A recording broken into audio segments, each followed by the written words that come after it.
ഒരു വെള്ളിയാഴ്ച ജുമാ നമസ്കരിക്കാനായി ഇവിടുത്തെ ഏറ്റവും പഴയ പള്ളികളിൽ ഒന്നിൽ പോയപ്പോൾ മലേഷ്യയുടെ മഹാരാജാവും അതേ പള്ളിയിൽ നമസ്കരിക്കാൻ വന്നിരുന്നു. നമസ്കാരം കഴിഞ്ഞ് ഇറങ്ങിയപ്പോൾ ഒന്നും നോക്കിയില്ല, ഇടിച്ചു കയറി ചെന്നൊരു ഷെയ്ഖാൻ്റെ അങ്ങ് കൊടുത്തു മഹാരാജാവിന്. മലേഷ്യയിലെ ഒരു വെള്ളിയാഴ്ച കണ്ട കുറച്ച് കാഴ്ചകൾ കാണാം. ഞാൻ Ashraf Excel, welcome to Route records.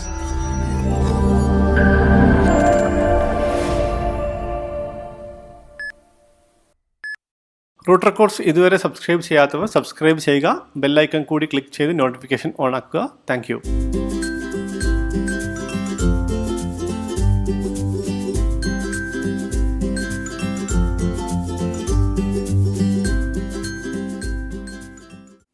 അല്ലാഹു അക്ബർ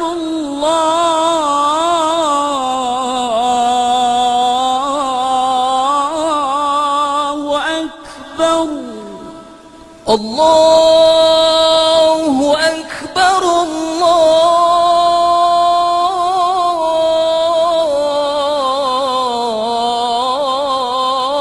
അല്ലാഹു അക്ബർ. കൂട്ടുകാരൻ ഫൈസലിൻ്റെ എംഗിൽ റെസ്റ്റോറൻറ്റിൽ നിന്നും ഏകദേശം 2 കിലോമീറ്റർ ദൂരം മാത്രമേ ഉള്ളൂ നമ്മളിപ്പോൾ പോകുന്ന മസ്ജിദ് ജമേക്ക എന്ന പള്ളിയിലേക്ക്. പകുതി ദൂരം എത്തിയപ്പോഴേക്കും വണ്ടിയിൽ പാട്ടുപാടിക്കൊണ്ടിരുന്ന FM-ൽ നിന്നും ബാങ്ക് വിളി ഉയർന്നു. ഇവിടെയുള്ള ഭൂരിഭാഗം FM-കളിലും ദിവസം 5 നേരവും സമയമാകുമ്പോൾ ബാങ്ക് വിളിക്കും, പ്രത്യേകിച്ച് ഇസ്ലാമിക് FM സ്റ്റേഷനുകളിൽ.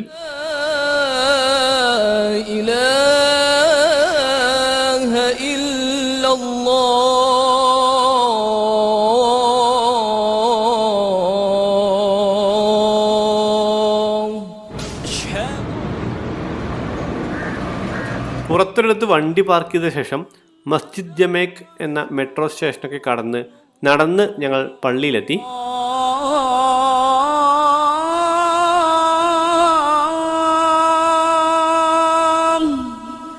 അഷ്ഹദു അന്ന മുഹമ്മദർ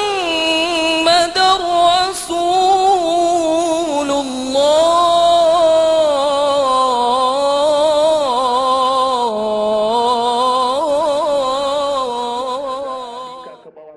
കോമ്പൗണ്ടിലൂടെ നടന്ന് മുറ്റത്തെത്തിയപ്പോൾ പള്ളിയുടെ മുന്നിൽ തന്നെ രാജമുദ്ര പതിപ്പിച്ച ഒരു റേഞ്ച് റോവർ നിൽപ്പുണ്ടായിരുന്നു.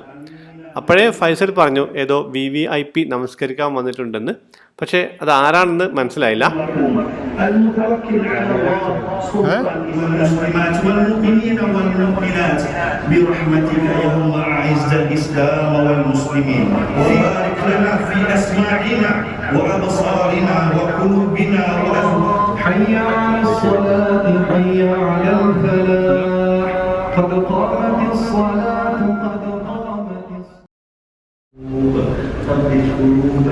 പള്ളിയും കോമ്പൗണ്ടും ആളുകളെ കൊണ്ട് നിറഞ്ഞിരുന്നു. നമസ്കാരം കഴിഞ്ഞു, ആളുകളൊക്കെ പോയി തുടങ്ങി. കുറേ ആളുകളും ഞങ്ങളും ആ VVIP ആരാണെന്നറിയാൻ കാത്തു നിന്നു.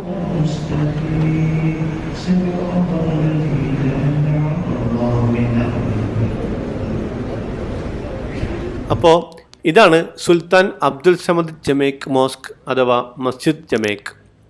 മലേഷ്യയിലെ ഏറ്റവും പഴയ പള്ളികളിലൊന്നാണ് മസ്ജിദ് ജമേക്. ക്വാലാലംപൂർ നഗരത്തിൽ ക്ലാങ്, ഗോംബാക്ക് നദികൾ കൂടിച്ചേരുന്ന ഭാഗത്താണ് ഈ പള്ളി സ്ഥിതി ചെയ്യുന്നത്. മലേഷ്യയുടെ ബ്രിട്ടീഷ് പീരീഡിൽ ഇവിടുത്തെ പ്രധാന കെട്ടിടങ്ങളെല്ലാം രൂപകൽപ്പന ചെയ്ത പട്ടാളക്കാരനും ആർക്കിടെക്റ്റുമായിരുന്ന ആർത്തർ ബെനിസൺ ഹുബ്ബാക്കാണ് 1909 ഇന്ത്യയിലെ മുഗൾ വാസ്തുശില്പ രീതിയിൽ ഈ പള്ളി രൂപകൽപ്പന ചെയ്തത്. 1965 നാഷണൽ മോസ്ക് എന്ന മസ്ജിദ് നെഗാര പണിയുന്നതുവരെ ക്വാലാലംപൂരിലെ പ്രധാനപ്പെട്ട പള്ളി ഇതായിരുന്നു. ആളുകൾ ആരാധനക്കായി ഒത്തുകൂടുന്ന സ്ഥലം എന്നാണ് ജമേക് എന്ന വാക്കിൻ്റെ അർത്ഥം.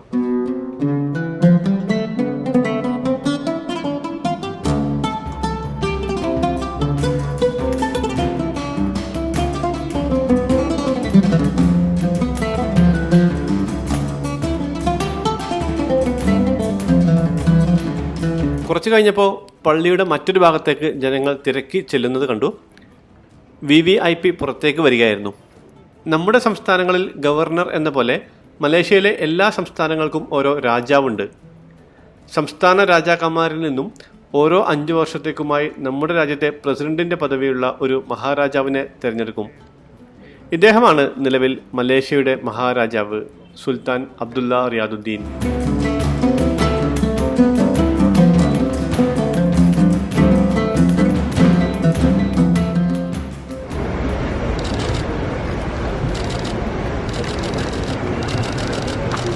വളരെ കുറച്ച് പരിചാരകർക്കൊപ്പം കൂടി നിന്നവർക്കൊക്കെ കൈകൊടുത്ത് സലാം പറഞ്ഞ് അദ്ദേഹം നടന്നു വരുന്നു.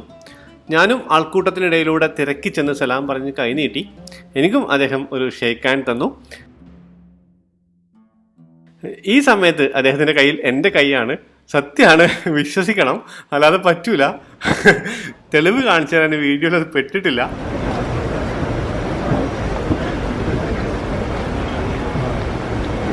ക്ലേന്താൻ സംസ്ഥാനത്തെ രാജാവായിരുന്ന സുൽത്താൻ മുഹമ്മദ് വി ആയിരുന്നു മലേഷ്യൻ രാജാവ്.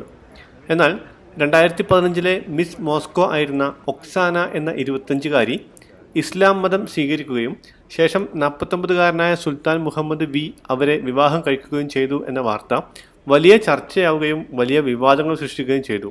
തുടർന്ന് മലേഷ്യൻ ചരിത്രത്തിൽ ആദ്യമായി ഒരു രാജാവ് കാലാവധി പൂർത്തിയാക്കാതെ രാജിവെക്കുകയായിരുന്നു. തുടർന്നാണ് പഹാങ് സംസ്ഥാനത്തെ രാജാവായ ഇദ്ദേഹം മഹാരാജാവിൻ്റെ സ്ഥാനമേൽക്കുന്നത്.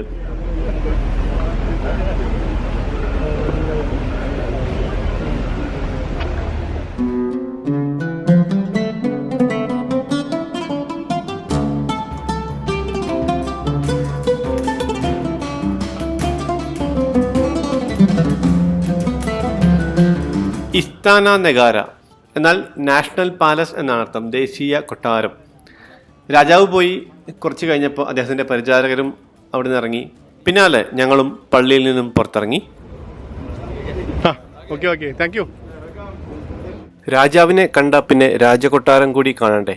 മറ്റൊരു ദിവസം ഞങ്ങൾ ആ ഇസ്താന നെഗാര ഒന്ന് കാണാൻ പോയിരുന്നു. അതിൻ്റെ കാഴ്ചകളൊന്ന് കണ്ടിട്ട് തിരിച്ചു വരാം.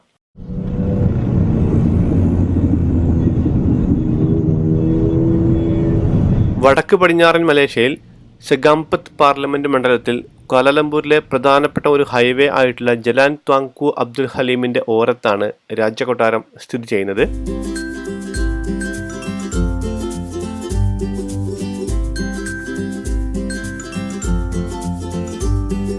റോഡിൽ നിന്ന് അല്പം മാറി ചെറിയ കുന്നിന് മുകളിലെ കൊട്ടാര വളപ്പിലെ പാർക്കിംഗ് ഗ്രൗണ്ടിൽ വണ്ടി പാർക്ക് ചെയ്ത് പുറത്തിറങ്ങി നടന്നു പോകാനുള്ള വഴിയിലൂടെ കൊട്ടാരത്തിൻ്റെ മുമ്പിലേക്ക് നടന്നു.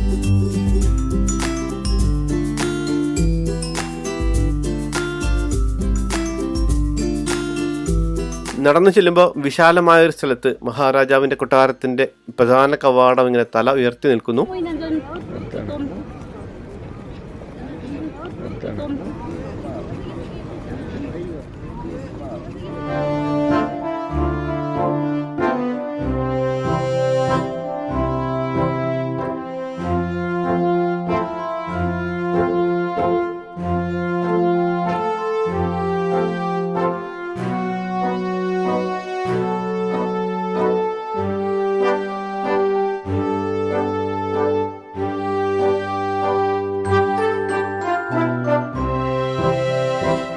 ഇസ്താന നെഗാര യാങ് ഡി പെർത്തോൻ അഗോങ് എന്ന മലേഷ്യയുടെ പരമോന്നത പദവിയിലിരിക്കുന്ന രാജാവിൻ്റെ ഔദ്യോഗിക വസതിയാണ് ഇസ്താന നെഗാര അല്ലെങ്കിൽ ദേശീയ കൊട്ടാരം.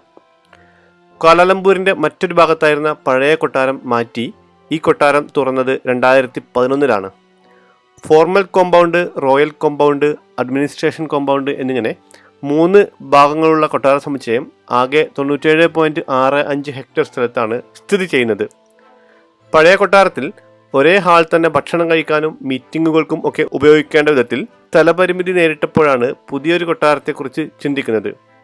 ഇസ്ലാമിക് മലായ് വാസ്തുശില്പ രീതികളുടെ സങ്കലനമായ പുതിയ കൊട്ടാരം 2007 പണി ആരംഭിച്ച് 2011 നിർമ്മാണം പൂർത്തിയാക്കുന്നത്.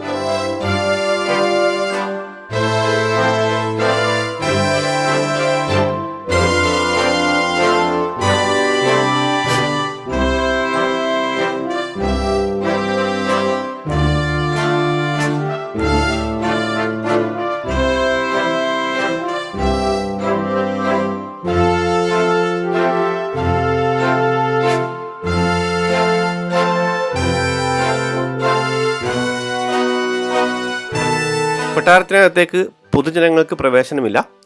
പ്രധാന ഗേറ്റിൻ്റെ ഒരു വശത്തായി ചെറിയ റിഫ്രഷ്മെൻറ്റ് ഷോപ്പും സോവനീർ ഷോപ്പും എല്ലാം ഉണ്ട്. രാജകീയ വസ്ത്രത്തിൻ്റെ മാതൃകയും മറ്റുമൊക്കെ വിൽക്കാൻ വെച്ചിരിക്കുന്ന സോവനീർ ഷോപ്പിനകത്തെ TV-യിൽ കൊട്ടാരത്തിനകത്തെ ഔദ്യോഗിക ചടങ്ങുകൾ ലൈവായി കാണാം.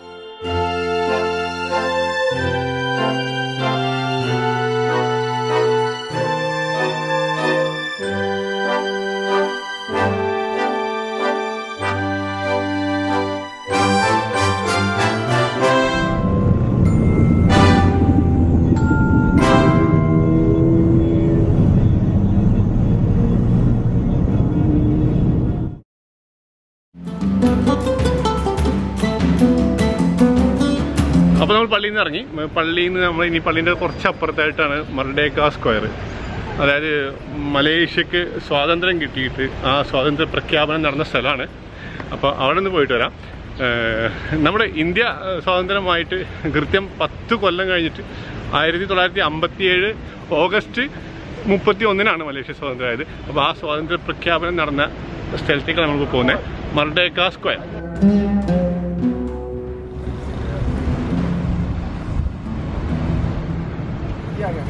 മർഡേക്ക സ്ക്വയറിന് മുന്നിൽ കാണുന്ന ഈ വലിയ കെട്ടിടമാണ് സുൽത്താൻ അബ്ദുൽ സമദ് ബിൽഡിംഗ്. ബ്രിട്ടീഷ് പീരീഡിൽ കൊളോണിയൽ അഡ്മിനിസ്ട്രേഷൻ്റെ ഓഫീസുകൾ പ്രവർത്തിച്ചിരുന്നത് ഈ കെട്ടിടത്തിലായിരുന്നു.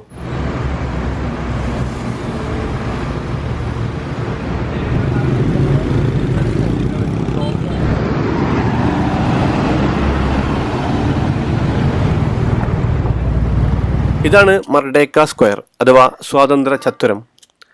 മുമ്പ് സെലാങ്ങൂർ ക്ലബ്ബ് എന്ന് വിളിച്ചിരുന്ന ഇവിടെ പ്രസ്തുത ക്ലബിൻ്റെ ക്രിക്കറ്റ് ഫീൽഡായിരുന്നു. ഇവിടെയാണ് ബ്രിട്ടീഷ് ഭരണത്തിൽ നിന്നും സ്വാതന്ത്ര്യം നേടി 1957 ഓഗസ്റ്റ് 31 അർദ്ധരാത്രി 12 മണിക്ക് യൂണിയൻ പതാക താഴ്ത്തുകയും മലയൻ പതാക ഉയർത്തിക്കെട്ടുകയും ചെയ്തത്.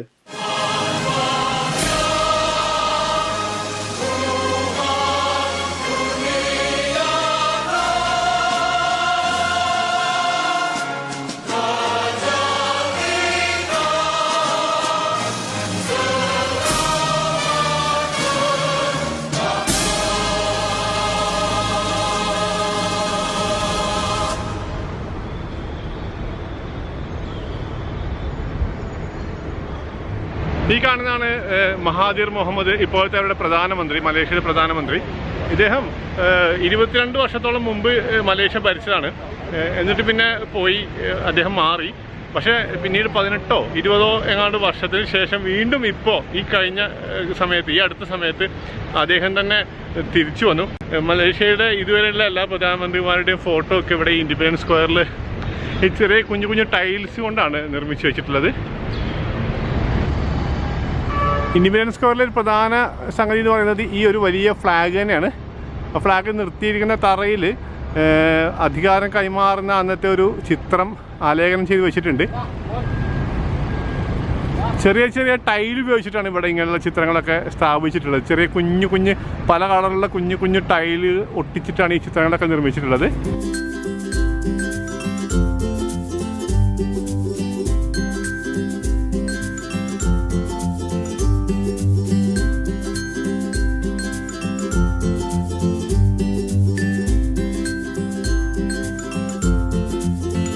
മർഡേക്ക സ്ക്വയറിലേക്ക് നടന്നിട്ടേ വയ്യാണ്ടായി.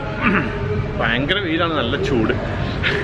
അപ്പോൾ നമ്മുടെ സ്ഥിരം പരിപാടി ഒരു ഷോപ്പിംഗ് സെൻറ്റർ ഉണ്ട്, അതിനകത്ത് കയറിയിട്ട് ഒന്ന് AC-ൻ്റെ അകത്ത് കുറച്ച് നിന്നിട്ട് കുറച്ച് വെള്ളമൊക്കെ കുടിച്ചിട്ട് പോകാമെന്ന് വിചാരിച്ചിട്ട് വന്നാണ്.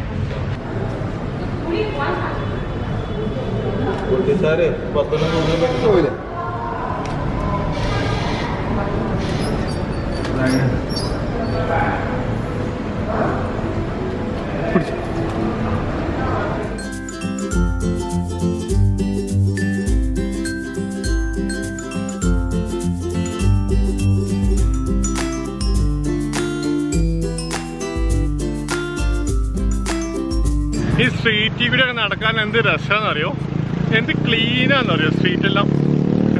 പിന്നെ പ്രധാനപ്പെട്ട ഒരു കാര്യം, നമ്മളിങ്ങനെ നോക്കുമ്പോൾ ചുറ്റും നോക്കുമ്പോൾ കെട്ടിടങ്ങളൊക്കെ നല്ല വൃത്തിയിൽ നല്ലൊരു കളറിലാണ് കാണാം. അതിൻ്റെ ഒരു പ്രധാനപ്പെട്ട കാരണം എന്ന് പറയുന്നത് പൊടിയില്ല എവിടെയും. നമ്മുടെ നാട്ടിൽ പൊതുവെ കാണുന്ന ഈ പൊടി പടലങ്ങളുണ്ടല്ലോ, അത് എവിടെയില്ല. അതിൻ്റെ ഒന്നാമത്തെ കാരണം എന്ന് പറഞ്ഞാൽ മിക്ക ദിവസവും മഴ പെയ്യുന്നുണ്ട്. അപ്പോൾ അത് കാരണം എല്ലാം വാഷ് ചെയ്ത് നല്ല വൃത്തിയാക്കി വെച്ച പോലെയാണ്, നല്ല ക്ലീനാണ്.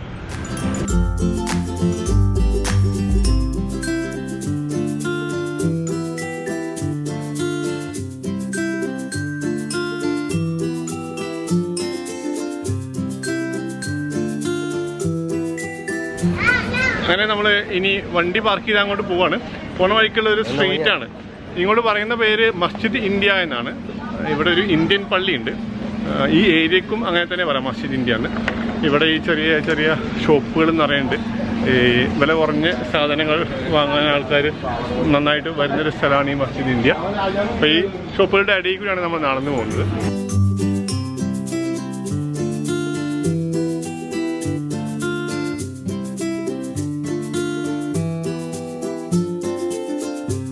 ഇതാണ് മസ്ജിദ് ഇന്ത്യ. 1983 ഇപ്പോഴുള്ള ഈ പള്ളി പണിയുന്നത്. ഏറ്റവും ആദ്യം ഇവിടെ മരം കൊണ്ട് നിർമ്മിച്ച ഒരു പള്ളിയായിരുന്നു. ഈ പ്രദേശത്തെ 2-3 തെരുവുകളിൽ കച്ചവടം ചെയ്യുന്ന ഇന്ത്യൻ മുസ്ലിംസാണ് ഈ പള്ളി നിർമ്മിക്കാൻ ആവശ്യമായ പണം സമാഹരിച്ചത്.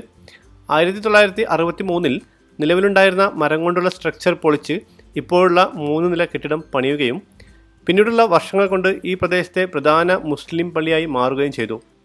വർഷങ്ങൾ കഴിയുന്തോറും പള്ളിയുടെ പ്രവർത്തനങ്ങളിൽ ഇതര സമുദായക്കാരുടെ പങ്ക് വർദ്ധിച്ചു വരികയും ഇന്നത് പ്രദേശത്തെ മാറുന്ന സാമൂഹിക സംവിധാനത്തെ പ്രതിഫലിപ്പിക്കുകയും ചെയ്യുന്നു.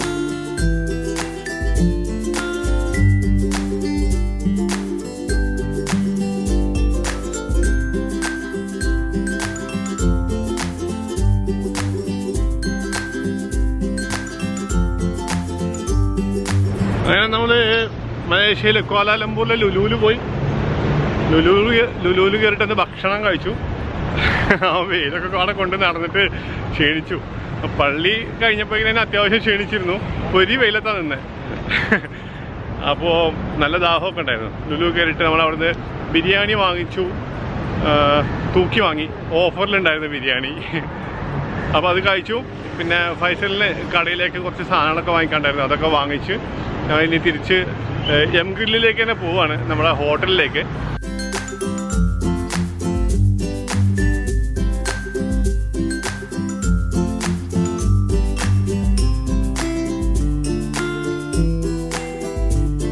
ലുലുവിൻ്റെ അടുത്തു തന്നെയുള്ള സിൽക്ക ഹോട്ടൽ കെട്ടിടത്തിലാണ് വണ്ടി പാർക്ക് ചെയ്തിരുന്നത്. മലേഷ്യയിലെ മലയാളികളുടെ പ്രധാനപ്പെട്ട കൂട്ടായ്മയായ പ്രവാസി മലയാളി അസോസിയേഷൻ്റെ ഓഫീസും ഇതിനകത്താണ്. ഓഫീസൊക്കെ ഒന്ന് കണ്ട ശേഷം വണ്ടി എടുത്ത് ഞങ്ങൾ അവിടുന്ന് പുറപ്പെട്ടു.